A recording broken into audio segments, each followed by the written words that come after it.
Na ako sa terminal sa Cebu karon kamo sakay ko sa bus paingon sa Siquijor. First time na ko mo travel paingon sa Siquijor nga ako ra isa. Ug first time solo travel pa gid ni.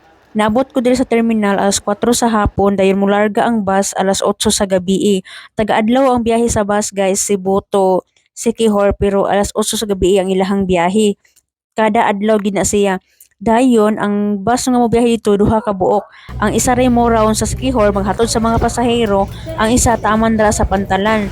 Naabot mi diri sa Pantalan alas 12 sa gabi og ginglarga ang barko mga alas 2 na sa kadlawon. Dayon nagsunod-sunod na jud ko sa mga pasahero guys kay first time gid na ko ning mo travel dayon wala jud ko kabalugahan ni paingon mo nang sunod na jud ko ani nila. Naabot mi diri sa Larina diri sa Pantalan alas 7 sa buntag. Dayon naabot ko dito sa akong iyaan alas 8 na gyud sa buntag kay ning round pa man ang kuan ang bus. Dayon mao ni mo paabot na mo diri mo ni ako nakita diri sa Larina nga nindot kayo og tin-aw kayo ilahang dagat diri guys sa Siquijor. Nindot kayo ang dagat diri og nindot kayo ang view.